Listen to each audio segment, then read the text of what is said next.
Para quem está naquela fase final de preparação para a residência médica, essa conversa aqui é essencial.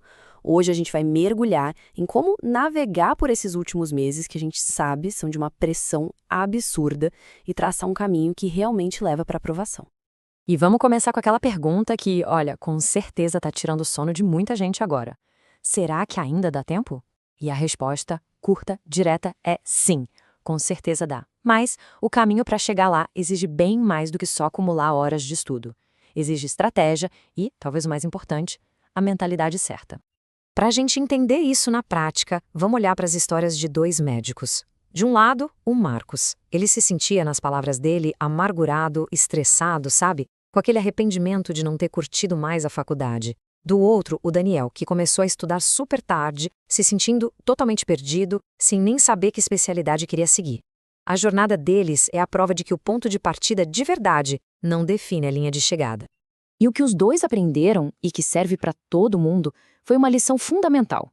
O primeiro passo não é se afundar nos livros, é construir uma base psicológica forte. Porque é essa mentalidade que vai segurar a barra naqueles momentos difíceis quando a vontade de largar tudo bate forte. E essa base toda começa com o autoconhecimento. É o passo zero, sabe? É aquele momento de parar e se perguntar com total honestidade. Por que eu estou fazendo isso? Para onde eu estou indo de verdade? Entender as próprias motivações é o que faz a gente parar de só seguir a manada, muitas vezes na direção errada. E aqui entra um ponto vital: equilíbrio. A gente conhece bem aquela história de sacrificar o sono, os amigos, o lazer, mas como o próprio Daniel disse, quando se perde esse equilíbrio, a pessoa desatina. O esgotamento, o burnout, não é medalha de esforço, não. É um baita sinal de alerta de que o seu progresso todo está em risco. E, olha, uma das maiores armadilhas nesse caminho é a danada da comparação. Ficar de olho na nota do colega, no cronograma de estudos dele, é uma cilada. É como tentar correr numa esteira com a velocidade que outra pessoa programou para ela. Simplesmente não funciona e só leva a uma espiral de pensamentos que joga a autoconfiança lá para baixo. Para não se perder nisso, a dica é ter âncoras de motivação. Coisas físicas, palpáveis mesmo.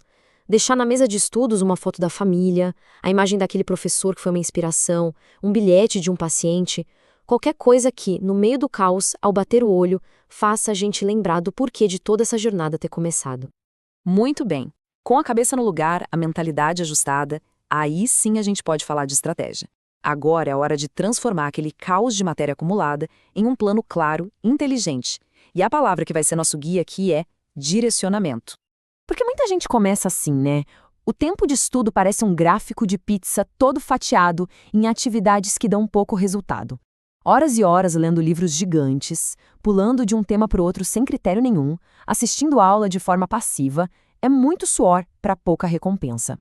O segredo para virar esse jogo é o direcionamento, e ele se baseia em 3 passos bem simples. Primeiro, diagnóstico. É como fazer um check-up e entender exatamente onde estão os pontos fracos. Segundo, priorização.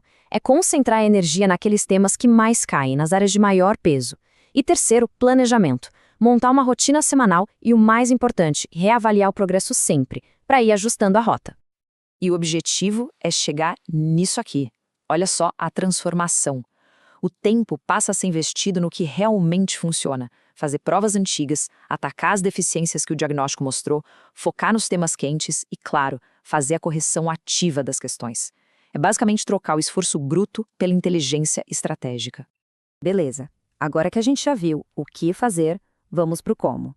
Nessa parte, vamos falar das ferramentas e das técnicas que transformam esse plano todo numa prática diária que realmente funciona. Esse slide aqui deixa o contraste bem claro. De um lado, o que dá resultado: fazer provas antigas, corrigir cada questão de forma ativa, focar em cursos mais intensivos, mais diretos. Do outro, o que sabota o progresso: tentar devorar aqueles livros-textos gigantes, perder tempo com temas que quase nunca caem, e um clássico: abandonar a vida pessoal. No fim do dia, é sobre fazer escolhas inteligentes com o tempo que se tem. E para quem é estudante e quer se preparar de verdade, entra agora em medicube.com.br, baixa o app e aproveita um maior banco de questões do Brasil, com provas anteriores de todas as instituições, questões comentadas, resumos práticos, aulas completas e flashcards prontos para revisar onde quiser. E uma dessas ferramentas que a gente falou, talvez a mais poderosa, é a tal da correção ativa. Pensa nela como se fosse um trabalho de detetive do próprio erro. Não é só ver se acertou ou errou e pronto. É investigar por que errou, entender o raciocínio por trás da resposta certa e revisar aquele conceito na hora. Cada questão vira uma mini aula personalizada.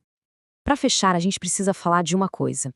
Mesmo com a melhor estratégia, com as melhores ferramentas, vai chegar aquele momento de dúvida. O medo bate. É inevitável.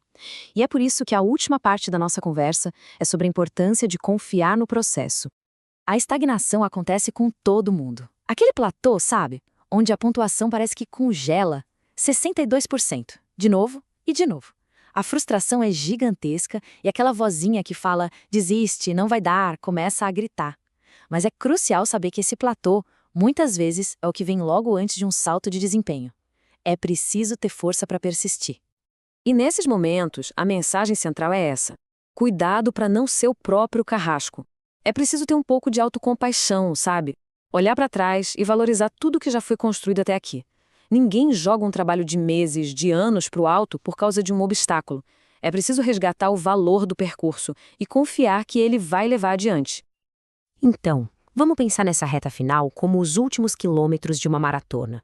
Quem corre sabe que precisa daquele gel de carboidrato para dar uma energia extra para aguentar o tranco final.